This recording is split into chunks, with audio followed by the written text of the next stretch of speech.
Hi, welcome to you all today presentations. My dear friends, we will have a wonderful talk on cost accounting.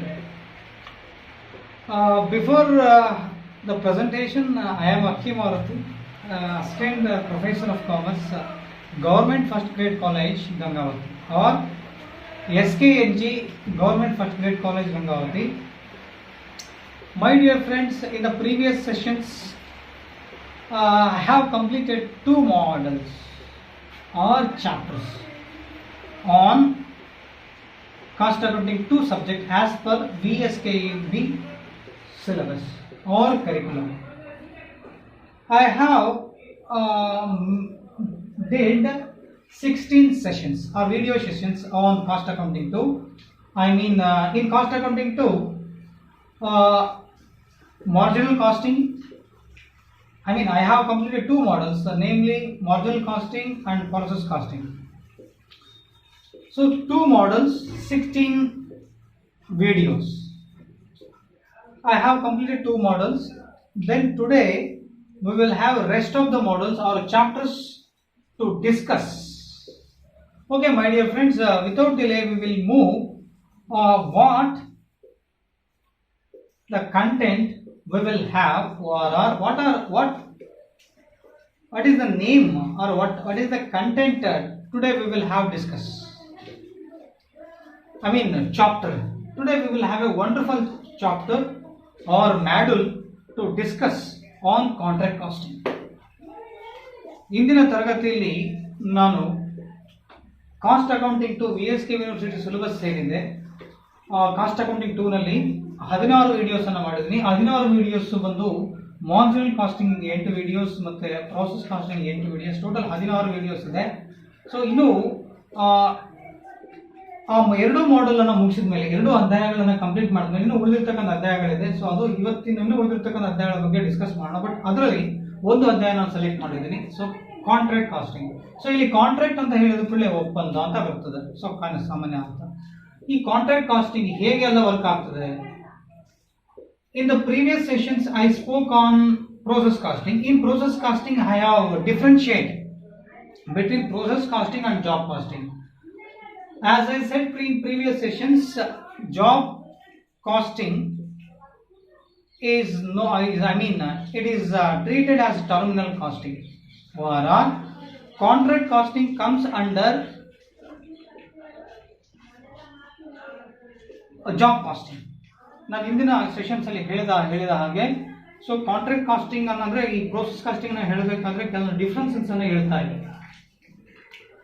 ಏನು differences ಈ process costing ಮತ್ತೆ job costing ಏನಾದರೂ ವ್ಯತ್ಯಾಸ ಇದೆ ಅಂತ ಹೇಳಬೇಕಾದ್ರೆ ಕೆಲವೊಂದು job costing is treated as terminal costing ಅಂತ ಹೇಳ್ತಿದ್ದೆ. So terminal costing nothing but a process, ಇದು ಕಾಂಟ್ರಾಕ್ಟ್ ಕಾಸ್ಟಿಂಗ್. ಸೊ ಈ ಕಾಂಟ್ರಾಕ್ಟ್ ಅಂದ್ರೆ ಜಾಬ್ ಕಾಸ್ಟಿಂಗ್ ಅಲ್ಲಿ ಒಂದು ಭಾಗವನ್ನಾಗಿ ಕಾಂಟ್ರಾಕ್ಟ್ ಕಾಸ್ಟಿಂಗ್ ಅನ್ನಾಗಿ ನಾವು ನೋಡ್ತೀವಿ. ಬಟ್ ಇಲ್ಲಿ ಇವತ್ತಿನ ಸೆಷನ್ ಬಂದು ಕಾಂಟ್ರಾಕ್ಟ್ ಕಾಸ್ಟಿಂಗ್ ಬಗ್ಗೆ ಇದೆ. ಅಂದ್ರೆ ಇದು ಇಟ್ ಈಸ್ ಎ ಒಂದು ಕಾಂಟ್ರಾಕ್ಟ್ ಕಾಸ್ಟಿಂಗ್ ಅನ್ನೋದು ಒಂದು ಫಾರ್ಮ್ ಆಫ್ ಜಾಬ್ ಕಾಸ್ಟಿಂಗ್ ಅಂತ ನಾವು ಹೇಳ್ಬೋದು. ಸೊ ಇದ್ರ ಬಗ್ಗೆ ಡಿಸ್ಕಸ್ ಮಾಡುವ. So it is for the examination purpose 15 marks 1 question, 5 marks 1 question, 2 marks 1 question, total 22 marks ಎಕ್ಸಾಮ್ಗೆ ಬರ್ತದೆ. This model examination point of view 22 marks carries.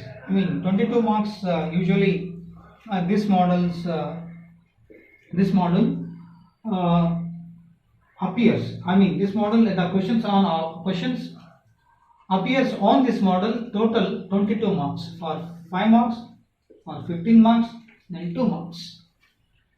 Okay, ಇದಿಷ್ಟು ಈ model exam question point of view find ಮಾಡೋದಾದ್ರೆ ಒಂದು 5 ಮಾರ್ಕ್ಸ್ಗೆ, ಒಂದು 15 ಮಾರ್ಕ್ಸ್ಗೆ, ಒಂದು 2 ಮಾರ್ಕ್ಸ್ಗೆ ಕ್ವೆಶ್ಚನ್ಸ್ ಬರ್ತದೆ.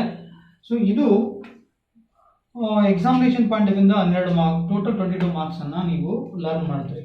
Then what about the objectives towards the students apart from examination point of view.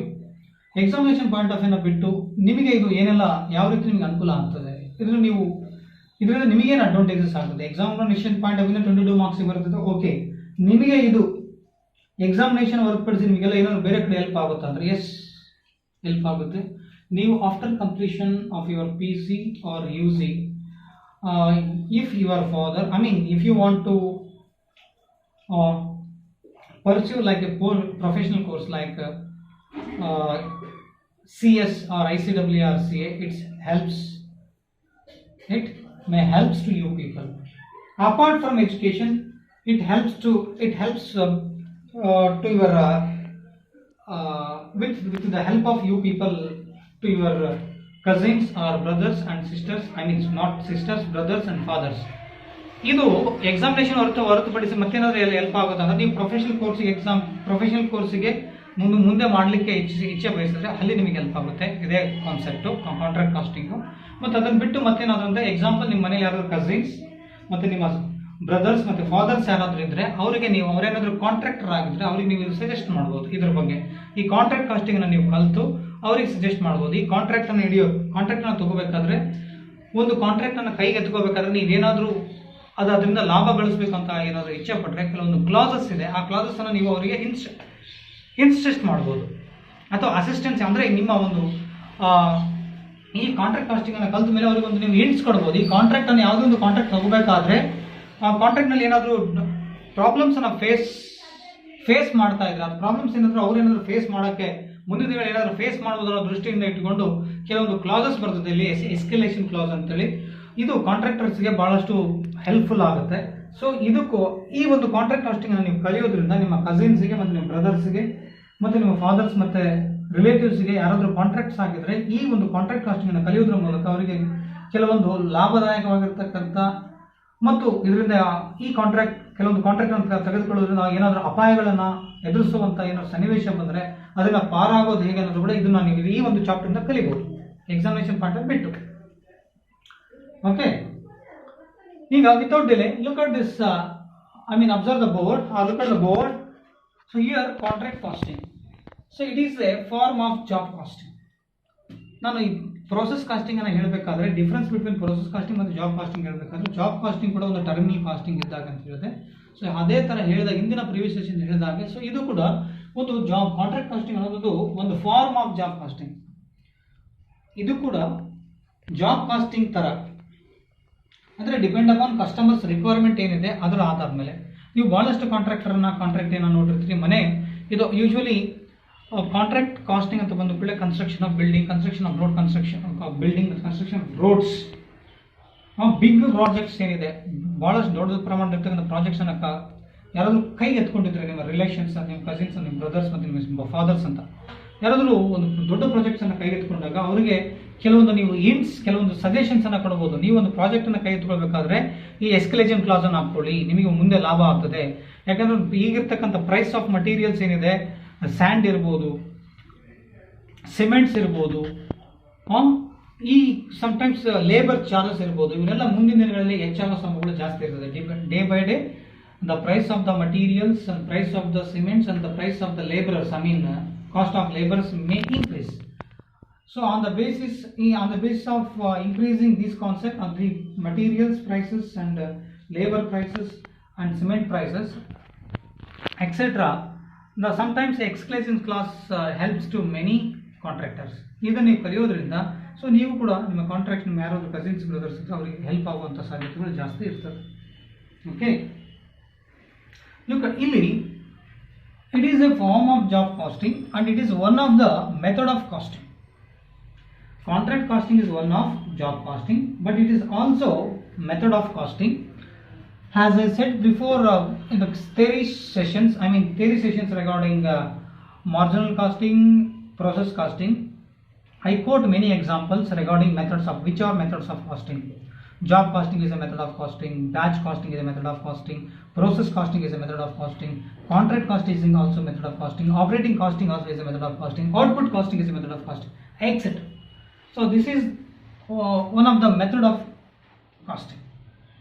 So along with it is a one form of job costing.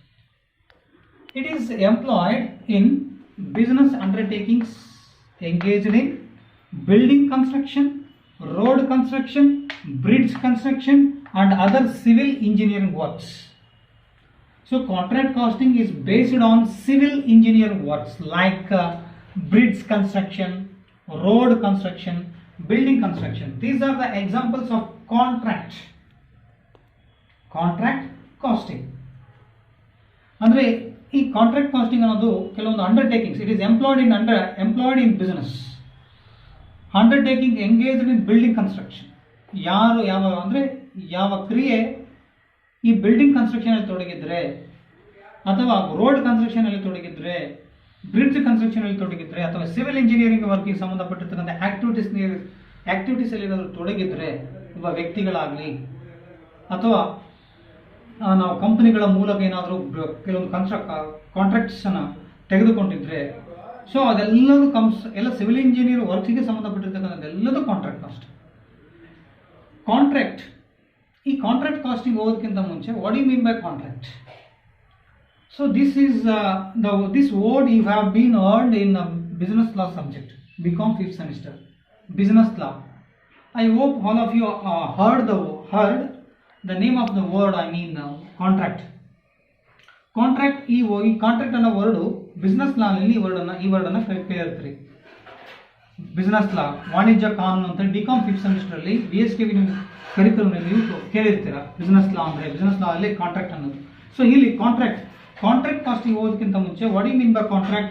Contract is an written agreement between two parties, contractor and contractee, containing the details such as the nature of job, time commencement and completion, total price due, mode of payment and so on. Here, according to the business law, contract means a contract is a written agreement between two or more persons enforceable by law. According to business law, what do you mean by contract? Contract means it is an agreement between two or more parties or two or more persons and enforced by law. The contract between two or more persons enforced by a law is called contract according to the business law subject. But according to cost accounting subject, what do you mean by contract?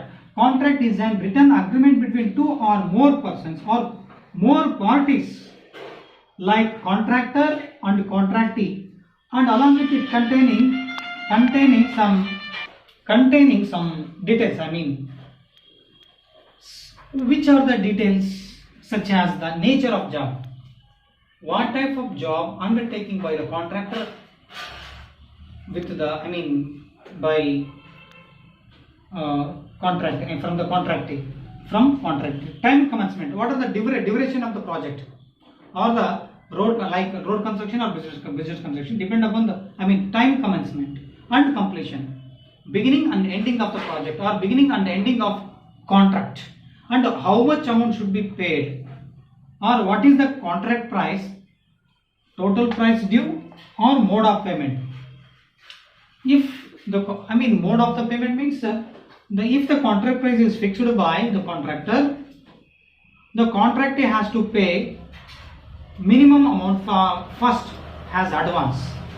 Then after paying advance, next step is the contractor has to pay rest of the balance or remaining balance on the contract. So here total price due and mode of payment. If contractor made any payments through cash or check or DD and so on, these information is treated, and the sentences of these paragraph is to be treated as contract according to the cost accounting subject. Contract is an written agreement, ಬರವಣಿಗೆ ರೂಪದಲ್ಲಿರತಕ್ಕಂಥ ಒಂದು ಕರಾರು ಆಗಿದ್ದು ಇಬ್ಬರು ಅಥವಾ ಇಬ್ಬರಿಗಿಂತ ಹೆಚ್ಚು ವ್ಯಕ್ತಿಗಳ ನಡುವೆ ನಡೀತಕ್ಕಂಥ, ಮತ್ತೆ ಕಾಂಟ್ರಾಕ್ಟರು ಮತ್ತೆ ಕಾಂಟ್ರಾಕ್ಟಿ, ಒಪ್ಪಂದದಾರ ಮತ್ತು ಒಪ್ಪಂದ ತೆಗೆದುಕೊಳ್ತಕ್ಕಂಥ ವ್ಯಕ್ತಿ, ಒಪ್ಪಂದವನ್ನು ತೆಗೆದುಕೊಳ್ತಕ್ಕಂಥ ಒಪ್ಪಂದ ಕಾಂಟ್ರಾಕ್ಟರ್ ಕಾಂಟ್ರಾಕ್ಟಿ ನಡುವೆ ನಡೀತಕ್ಕಂಥ ಒಂದು ಕರಾರು. ಈ ಕರಾರಿನಲ್ಲಿ ಏನೆಲ್ಲ ಒಳಗೊಂಡಿರ್ತದೆ, ಯಾವ ತರದ ಜಾಬ್ ಅನ್ನು ಕೈಗೆತ್ತಿಕೊಂಡಿದ್ದಾರೆ, ಯಾವ ಟೈಮಿಗೆ ಜಾಬ್ ಅನ್ನು ತಗೊಂಡಿದ್ದಾರೆ, ಅಂದ್ರೆ ಕಾಂಟ್ರಾಕ್ಟ್ ಅನ್ನು ತಗೊಂಡಿದ್ದಾರೆ, ದಿನಾಂಕ, ಯಾವ ಇಯರ್, ಯಾವ ಡೇಟ್, ಯಾವ ಮಂತ್ ಅಲ್ಲಿ ಕಾಂಟ್ರಾಕ್ಟ್ ಅನ್ನು ಕೈಗೆತ್ತಿಕೊಂಡಿದ್ದಾರೆ, ಅದು ಯಾವ ತರದ ಕಾಂಟ್ರಾಕ್ಟ್, ನೇಚರ್ ಆಫ್ ಜಾಬ್ ಯಾವ ತರ ಇದೆ, ಅದು ಯಾವ ಮಂತ್ ಅಲ್ಲಿ ಎಂಡ್ ಆಗುತ್ತೆ, 6 ಮಂತ್ ಅಲ್ಲಿ ಎಂಡ್ ಆಗುತ್ತೋ, ನೆಕ್ಸ್ಟ್ 1 ಇಯರ್ ಎಂಡ್ ಆಗುತ್ತೋ ಅನ್ನೋದನ್ನ ಹೇಳ್ತಕ್ಕಂಥದ್ದು. ಜೊತೆಗೆ ಎಷ್ಟು ಕಾಂಟ್ರಾಕ್ಟ್ ಪ್ರೈಸ್ ಇದೆ, ಅಷ್ಟು ಕಾಂಟ್ರಾಕ್ಟ್ ಪ್ರೈಸ್ ಅಡ್ವಾನ್ಸ್ ಕೊಟ್ಟಿರೋದು ಅಮೌಂಟ್ ಎಷ್ಟಿದೆ, ಟೋಟಲ್ ಪ್ರೈಸ್ ಕೊಡಬೇಕಾಗಿರೋದು ಎಷ್ಟಿದೆ, ಮೋಡ್ ಆಫ್ ಪೇಮೆಂಟ್, ಕೊಟ್ಟಿರ್ತಕ್ಕಂಥ ಅಮೌಂಟ್ ಯಾವ ರೂಪದಲ್ಲಿ ಕೊಟ್ಟಿದ್ವಿ, ಕ್ಯಾಶ್ ರೂಪದಲ್ಲಿ ಕೊಟ್ಟಿದ್ವಾ, ಚೆಕ್ ರೂಪದಲ್ಲಿ ಕೊಟ್ಟಿದ್ವಾ, ಡಿ ರೂಪದಲ್ಲಿ ಕೊಟ್ಟಿದ್ದೀವಿ ಅನ್ನೋದನ್ನ ಮಾಹಿತಿನ ತಿಳಿಸಕ್ಕಂಥದ್ದು ಇಲ್ಲಿ ಕಾಂಟ್ರಾಕ್ಟ್ ಆಗಿರ್ತದೆ. ಸೊ ಸಿಂಪಲ್ ಆಗಿ ಹೇಳೋದಾದ್ರೆ ಸಿಂಪಲ್ ಇಷ್ಟೇ. Contract means an written agreement between two or more persons enforced by law is in English is called contract. ORR. Contract means written agreement is an written agreement between two or more parties according to the law or enforced by law. Finish. Next, according to SEMA or SIMA, not SEMA, it is nice. Okay, here SCIMA, so Chartered Institute of Management Accounting. Chartered Institute of Management Accounting defines that contract costing. Let us move. What do you mean by contract costing? Contract is over. What do you mean by contract costing? Contract meaning ಆಯಿತು. Next, contract costing ಅಂದ್ರೆ ಏನು? Contract costing is that form of specific order. It is always depend upon the customer requirement. Specific order costing which applies where the contract costing usually applies, where the contract costing takes place. Here the which applies where the work is undertaken to customer special requirements and each order is of long term duration. The contract costing is based on always the customer requirement and each order is of long term duration. It is totally where the work is undertaken to customer special requirements. On the basis of customer special requirement, the contract costing is usually works. Apart from customers requirements and demands, the contract costing do not comes into existence. On the basis of customer or consumer requirement, the contract costing comes into existence. Okay, ಆದರೆ contract costing ಅನ್ನೋದೇನು? ಇದು ಒಂದು specific order ಆಗಿರ್ತಕ್ಕಂಥ contract costing is that a form of specific order costing which applies where the work is undertaken to the customer special requirement. ಅಂದ್ರೆ ಗ್ರಾಹಕರಿಗೆ ಅನುಗುಣವಾಗಿ ಕೆಲವೊಂದು orders ಅಂದ್ರೆ ಕೆಲವೊಂದು ಆದೇಶಗಳ ಆಧಾರದ ಮೇಲೆ ಕಸ್ಟಮರ್ಸ್ ಆದೇಶಗಳ ಆಧಾರ ಅಥವಾ ಅವರ ಒಂದು ಬೇಡಿಕೆ ಅನುಗುಣವಾಗಿ ಕೆಲವೊಂದು ಸ್ಪೆಷಲ್ ವಿಶೇಷವಾಗಿರ್ತಕ್ಕಂಥ ರಿಕ್ವೈರ್ಮೆಂಟ್ಸ್ ಅನುಗುಣವಾಗಿ ಕೆಲವೊಂದು ದೀರ್ಘಾವಧಿಯ ಕಾಂಟ್ರಾಕ್ಟ್ ಅನ್ನ ಕೈಗೆತ್ತಿಕೊಂಡ್ರೆ ಅಂತ ಆ ಒಂದು ಪ್ಲೇಸ್ ಅಲ್ಲಿ ಆ ಒಂದು ಸಮಯಕ್ಕೆ ಇದು ಕಾಂಟ್ರಾಕ್ಟ್ ಕಾಸ್ಟಿಂಗ್ ಬೆಳವಣಿಗೆ ಅಂದ್ರೆ ಬಂದು ತನ್ನದಾಗಿರ್ತಕ್ಕಂಥ ಒಂದು ಅಸ್ತಿತ್ವವನ್ನು ಬೆಳೆಸ್ಕೊಳ್ತದೆ. ಅಂದ್ರೆ ಕಾಂಟ್ರಾಕ್ಟ್ ಕಾಸ್ಟಿಂಗ್ ಅನ್ನೋದು ಸ್ಪೆಸಿಫಿಕ್ ಆರ್ಡರ್ ಆಫ್ ಕಾಸ್ಟಿಂಗ್ ಇರೋದ್ರಿಂದ ಇದು ಅಂದ್ರೆ ಗ್ರಾಹಕರ ಅನುಗುಣವಾಗಿ ಗ್ರಾಹಕರಿಗೆ on the basis of special customer requirement the cost accounting is works. This is the meaning of cost. Then this is the meaning of cost accounting. I mean contract costing, sorry, not cost accounting, contract costing. What are the parties in contract costing or contract accounting or contract account? What are the parties in contract account? So here contractor and contracting. What are the parties to a contract costing? Namely, there are two parties of contract costing, namely contractor and contractee. So what do you mean by contractor? Contractor who undertakes the contractor. ಯಾರು contract ಅನ್ನ ಕೈಗೆತ್ತಿಕೊಳ್ತಾರೋ is called contractor. Then who is a contractee? For whom the contract job is undertaken. ಯಾರ ಒಂದು contract ಅನ್ನ ಯಾರ ಹೆಸರಿನ ಮೇಲೆ ಒಂದು project ಅನ್ನ ಕೈಗೆತ್ತಿಕೊಂಡಿದ್ದೀವಿ, ಯಾರ ಹೆಸರಿನ ಮೇಲೆ ಇರ್ತಕ್ಕಂಥ ಪ್ರಾಪರ್ಟಿ ಪೊಸೆಷನ್ ಆ ಒಂದು ಸ್ವತ್ತಿನ ವಾರಸುದಾರರು ಯಾರು ಇರ್ತಾರೋ ಆ ಸ್ವತ್ತಿನ ವಾರಸುದಾರರ ಒಂದು ಕಾಂಟ್ರಾಕ್ಟ್ ಅನ್ನ ಕೈಗೆತ್ತಿಕೊಂಡ್ರೆ ಅವನೇ ಕಾಂಟ್ರಾಕ್ಟಿ ಆಗ್ತಾನೆ. ಅಥವಾ ಇನ್ನು ಹೇಳೋದಾದ್ರೆ when the work is undertaken for the completion it is known as contract. So what do you mean by contract? Here when the work is undertaken for the completion it is known as contract. Here contract Next, the main objective of the contractor is to know the profit. The main objective of the contract costing is the maximization of the profit, or to know the profit of the contractor. For this purpose, a separate account is maintained which is known as contract account. Contract account, this is the simple meaning of contract account, not contract costing. Who is a contractor? Contractor is a person who undertakes the contract. He is called contractor. Who is a contractee? Contractee is a person for whom the contract job is undertaken. When the work is undertaken for completion, it is known as contract. The main object of the contractor, or contractor is a person. The objective of the contractor, main objective of the contractor, to know the profit.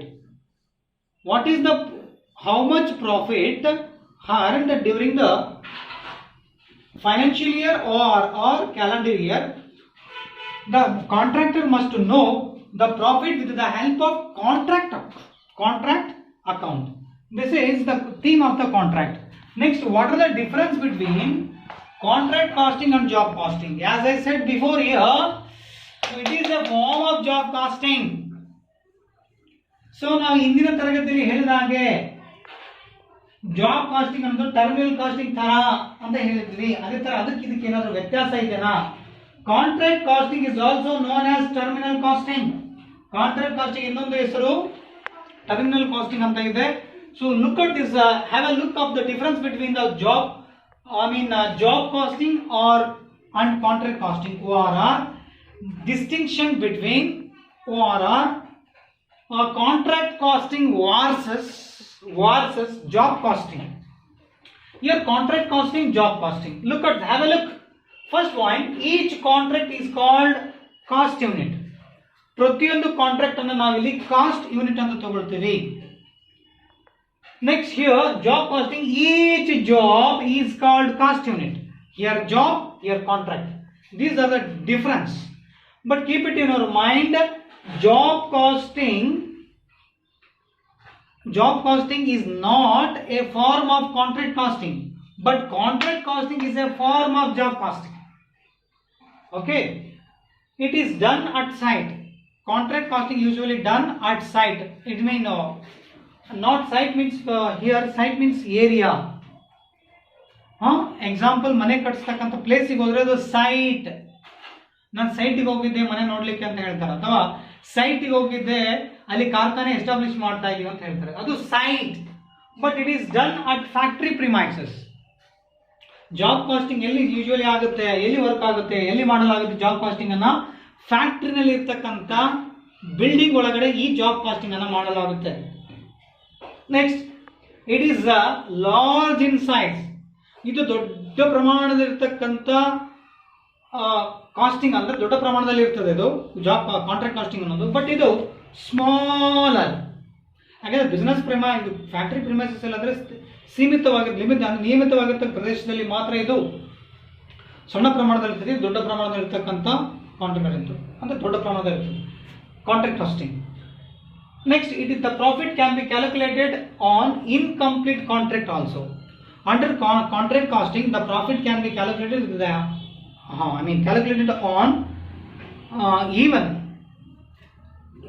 incompleted or uncompleted contract also.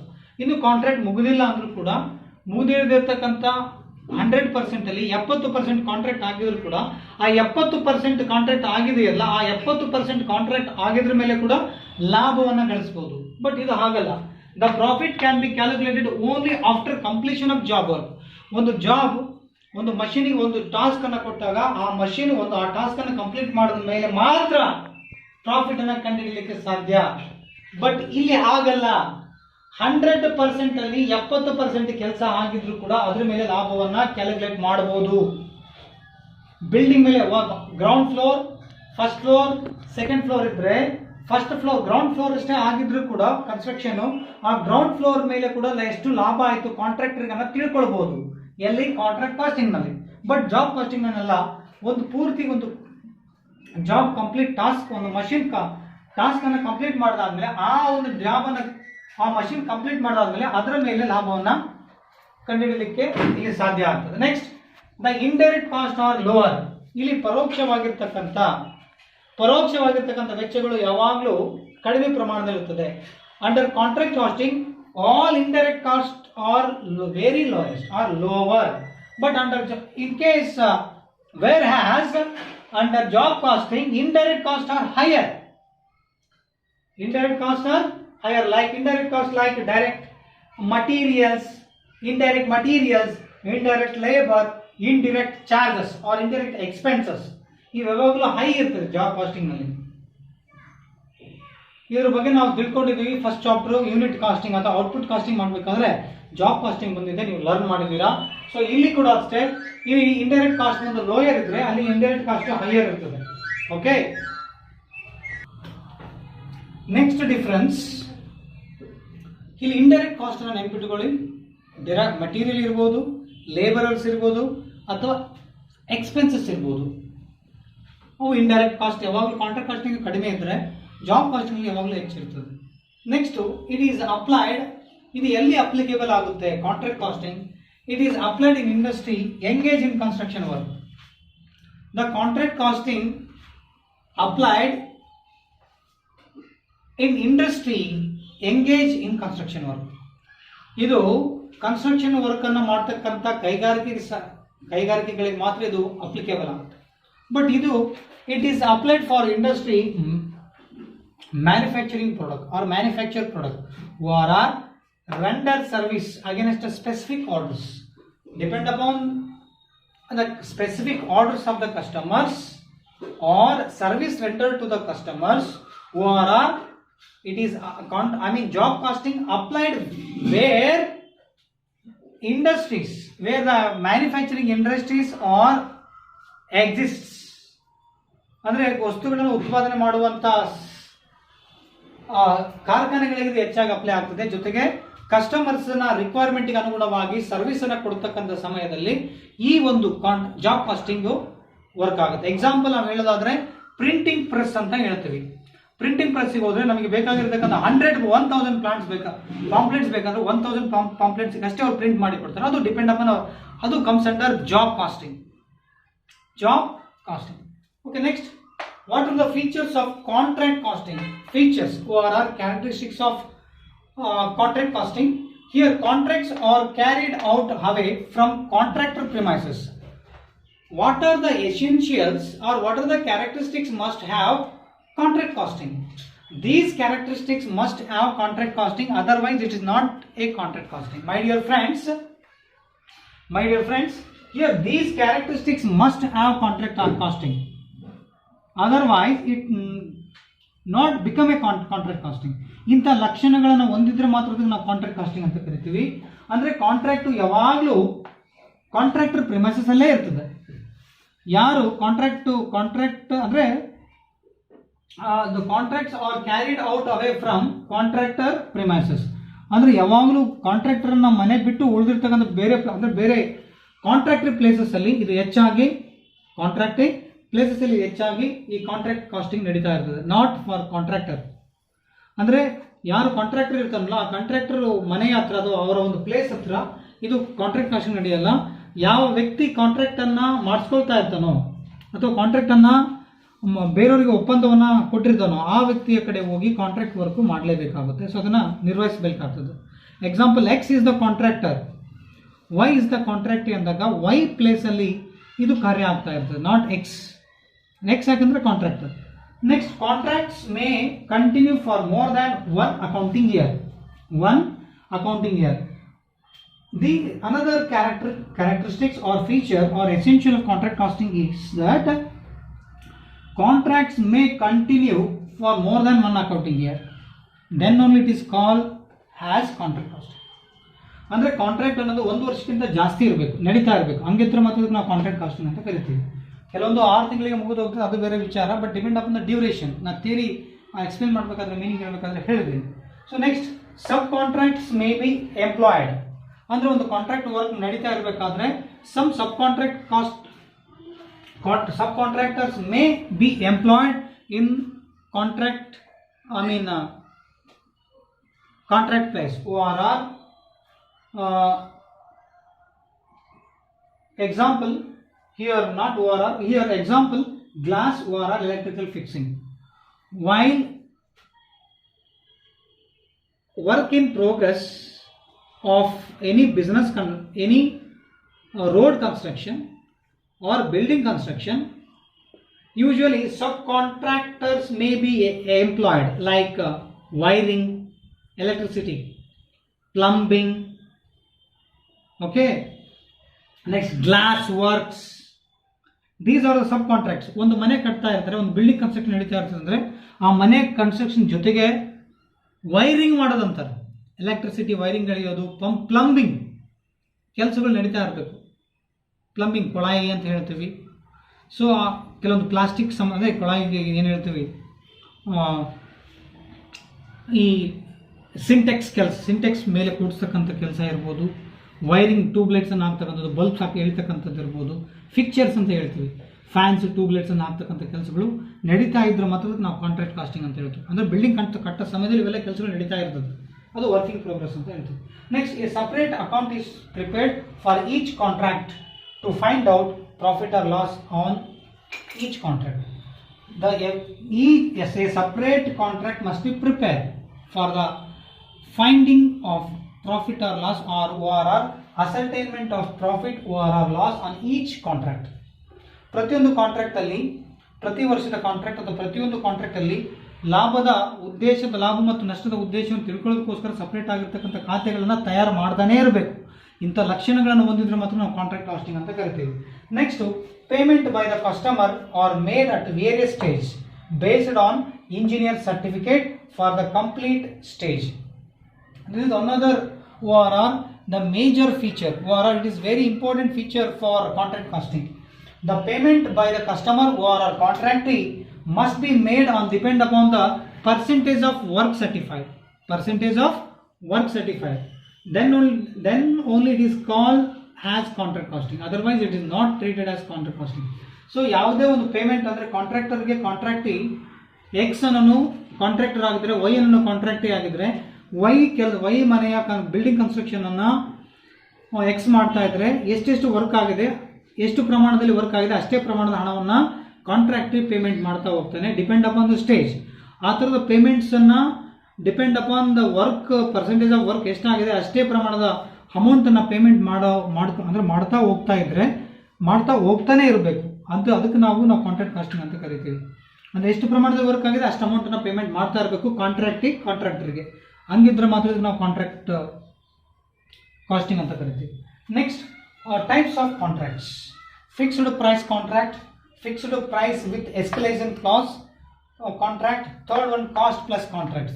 There are three types of contracts: fixed price contracts, fixed price with escalation clause contract, cost plus contract. So ನಾನು ಹೇಳಿದಾಗ theory class ಹೇಳಬೇಕಾದ್ರೆ ಕೆಲವೊಂದು ನೀವು ನಿಮ್ಮ ಈ contract casting ನಿಮ್ಮ ಮನೆಯವರಿಗೂ ಕೂಡ help ಆಗುತ್ತೆ. ಎಸ್ಕಲೇಷನ್ ಕ್ಲಾಸನ್ನು ಹಾಕ್ಕೊಂಡು ಒಂದು ಕಾಂಟ್ರಾಕ್ಟನ್ನು ಸ್ಟಾರ್ಟ್ ಮಾಡಿದ್ರೆ ಈ ಕಾಂಟ್ರಾಕ್ಟರಿಗೆ ಭಾಳ ಅನುಕೂಲ ಆಗ್ತದೆ. ಮುಂದಿನ ದಿನಗಳೇನಾದರೂ price of the materials, price of the wages ಏನಾದರೂ, ಲೇಬರರ್ಸ್ ವೇಜಸ್ ಏನಾದ್ರು ಜಾಸ್ತಿ ಆದರೆ, ಅವರಿಗೆ ಪೇಮೆಂಟ್ ಮಾಡ್ತಕ್ಕಂಥ ಅಮೌಂಟ್ ಜಾಸ್ತಿ ಕೇಳ್ತಾ ಹೋದರೆ, ಮಟೀರಿಯಲ್ಸ್ ಪ್ರೈಸ್ ಜಾಸ್ತಿ ಆದಂತೆಲ್ಲ, ಆವಾಗ ಆ ಸಮಯಕ್ಕೆ ಈ ಕಾಂಟ್ರಾಕ್ಟರ್ ಸೇಫ್ ಮಾಡಲಿಕ್ಕೆ ಎಸ್ಕಲೇಷನ್ ಕ್ಲಾಸ್ ಯೂಸ್ ಆಗುತ್ತೆ. ನಿಮ್ಮ ಮನೇಲಿ ಯಾರಾದರೂ ಕಾಂಟ್ರಾಕ್ಟರ್ಸ್ ಇದ್ದರೆ ಅವ್ರಿಗೆ ನೀವು ಯಾವುದೊಂದು ಕಾಂಟ್ರಾಕ್ಟ್ ಕೈ ತೊಗೋಬೇಕಾದ್ರೆ ಎಸ್ಕಲೇಷನ್ ಕ್ಲಾಸ್ ಹಾಕ್ಕೊಂಡು ನೀವು ಕಾಂಟ್ರಾಕ್ಟ್ ಸ್ಟಾರ್ಟ್ ಮಾಡಿರಿ, ಮುಂದಿನ ದಿನಗಳಲ್ಲಿ ನಿಮಗೆ ಲಾಭ ಬರುತ್ತೆ ಅಂತ ನೀವು ಗೈಡೆನ್ಸ್ ಮಾಡ್ಬೋದು. ಸೊ ಒಂದು ಎಕ್ಸಾಮಿನೇಷನ್ ಪಾಯಿಂಟ್ ಆಫ್ ಇಂದ ಒಂದು ನಾಲೆಜ್ ದೃಷ್ಟಿಯಿಂದ ನೋಡೋದಾದ್ರೆ, ಬೇರೆ ವಿಧದಲ್ಲಿ ಹೇಳೋದಾದರೆ ಇದು ಭಾಳಷ್ಟು ಕಾಂಟ್ರಾಕ್ಟರಿಗೆ ಇದು ಹೆಲ್ಪ್ ಆಗುತ್ತೆ.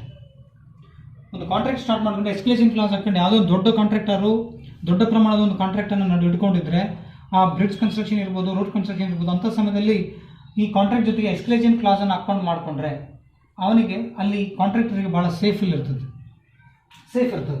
So here fixed price means it is a price with fixed amount. Fixed price. Then fixed price with escalation clause. What do you mean by escalation clause?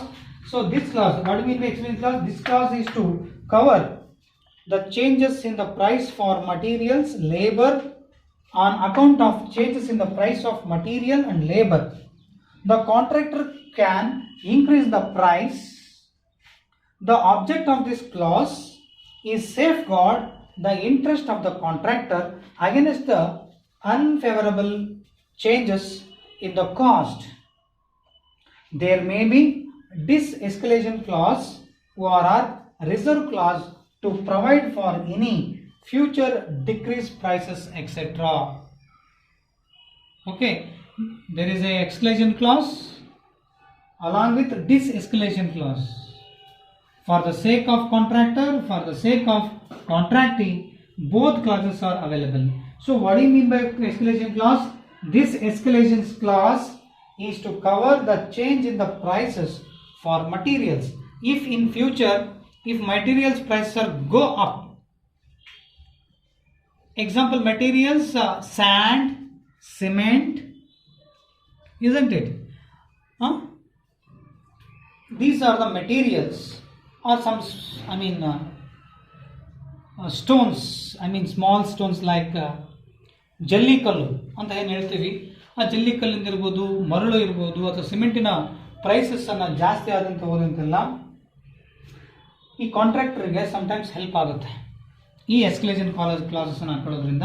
Escalation class ಅನ್ನೋದ್ರಿಂದ ಇದು ಪ್ರೈಸಸ್, ಕಚ್ಚಾ ವಸ್ತುಗಳಲ್ಲಿ ಮತ್ತೆ ಲೇಬರರ್ಸ್ನಲ್ಲಿ ಏನಾದರೂ wages ಅಂದರೆ ಲೇಬರರ್ಸ್ಗೆ ನಾವು wages ಏನು ಕೊಡ್ತೀವಿ, ಇದ್ದಕ್ಕಿದ್ದಾಗೆ ಕೆಲವೊಂದು ಲೇಬರರ್ಸ್, ವರ್ಕರ್ಸ್ ಏನಾದರೂ ಕೆಲಸ ಮಾಡತಕ್ಕಂಥ ವ್ಯಕ್ತಿಗಳು, ಕಾರ್ಮಿಕರು ಏನಾದರೂ ಇದ್ದಕ್ಕಿದ್ದಾಗೆ ತಮ್ಮ ವೇತನವನ್ನು ಜಾಸ್ತಿ ಕೊಡ್ರಿ, ಎಲ್ಲ ಮಾರ್ಕೆಟ್ನಲ್ಲಿ ಜಾಸ್ತಿ ಬೆಲೆ ಆಗಿದೆ, ನನಗೂ ಜಾಸ್ತಿ ಕೂಲಿ ಕೊಡ್ರಿ ಅಂತ ಕೇಳಿದಾಗ ಆ ಸಮಯಕ್ಕೆ ಕಾಂಟ್ರಾಕ್ಟಿಯಿಂದ ಅಮೌಂಟ್ ಹೆಚ್ಚಿಗೆ ಪಡ್ಕೋಬಹುದು ಎಸ್ಕಲೇಷನ್ ಕ್ಲಾಸಿಂದ. ಎಸ್ಕಲೇಷನ್, ಈಗ ಎಕ್ಸಾಂಪಲ್ ಕೋವಿಡ್ ಇದೆ, ಕೋವಿಡ್-19, ಕೆಲವೊಂದು ಪ್ರಾಡಕ್ಟ್ಸಿನ ಪ್ರೈಸ್ ಜಾಸ್ತಿ ಆಗಿದೆ. ಇಂಥ ಸಮಯದಲ್ಲಿ ಕಾಂಟ್ರಾಕ್ಟರ್ ಕೆಲವೊಂದು ಎಸ್ಕಲೇಷನ್ ಕ್ಲಾಸನ್ನು ಅಳವಡಿಸ್ಕೊಳ್ಳೋದ್ರಿಂದ ಈ ಎಸ್ಕಲೇಷನ್ ಕ್ಲಾಸ್ ಸೇಫ್ ಗಾರ್ಡ್ ಇರ್ತದೆ ಯಾರಿಗೆ, ಕಾಂಟ್ರಾಕ್ಟರ್ಗೆ. ಮತ್ತು ಅಲ್ಲಿ ಡಿಸ್ಎಸ್ಕಲೇಷನ್ ಕ್ಲಾಸ್ ಕೂಡ ಇದೆ. ಸಮ್ಟೈಮ್ಸ್ ಪ್ರಾಡಕ್ಟ್ಸ್ ಕೂಡ ಅದು ಮೆಟೀರಿಯಲ್ಸ್ ಪ್ರೈಸ್ ಕೂಡ ಕಡಿಮೆ ಆದರೂ ಕೂಡ ಕಡಿಮೆ ಮಾಡ್ತಕ್ಕಂಥ ಸಾಮರ್ಥ್ಯ, ಅಂದರೆ ಕಡಿಮೆ ಅಮೌಂಟ್ ಕೂಡ ಪೇಮೆಂಟ್ ಮಾಡ್ಬೋದು ಕಾಂಟ್ರಾಕ್ಟರಿಗೆ. ಇದು ಮೆಟೀರಿಯಲ್ಸಲ್ಲಿ ಏನಾದರೂ ಪ್ರೈಸಸ್ ಚೇಂಜಸ್ ಆದರೆ ಅಥವಾ ಇನ್ಕ್ರೀಸ್ ಮತ್ತು ಡಿಕ್ರೀಸ್ ಆದರೆ ಇದನ್ನು ಸಪೋರ್ಟ್ ಮಾಡಲಿಕ್ಕೆ ಕಾಂಟ್ರಾಕ್ಟರ್ಗೂ ಮತ್ತು ಕಾಂಟ್ರಾಕ್ಟಿಗೆ ಇಬ್ಬರಿಗೂ ಹೆಲ್ಪ್ ಮಾಡ್ತಕ್ಕಂಥ ಒಂದು ಕ್ಲಾಸೇ ಎಸ್ಕಲೇಷನ್ ಕ್ಲಾಸ್. ಅದು ಪ್ರೈಸಸ್, ಯಾವುದು ಪ್ರೈಸಸ್ ಜಾಸ್ತಿ ಆಗಿರ್ಬೋದು, ಮಟೀರಿಯಲ್ ಮತ್ತು ಲೇಬರ್ ಆಗಿರ್ಬೋದು. ಇದರ ಉದ್ದೇಶ ಏನು ಅಂತ ಹೇಳಿದ್ರೆ, the objective of this clause safeguard of the interest of the contractor. The escalation ಕ್ಲಾಸಿನ ಉದ್ದೇಶ ಏನಂದರೆ ಕಾಂಟ್ರಾಕ್ಟರ್ನ ಸೇಫ್ ಮಾಡೋದಕ್ಕೋಸ್ಕರ ಎಸ್ಕಲೇಷನ್ ಕ್ಲಾಸನ್ನು ಹೆಚ್ಚಾಗಿ ಅಳವಡಿಸ್ಕೊಳ್ತಾರೆ. This is the theme of. ಮತ್ತು ಡಿಸ್ಎಸ್ಕಲೇಷನ್ ಕ್ಲಾಸ್ ಕೂಡ ಇದೆ for the sake of contracting. De-escalation clause ಕೂಡ ಇದೆ, ಎಸ್ಕಲೇಷನ್ ಕ್ಲಾಸ್.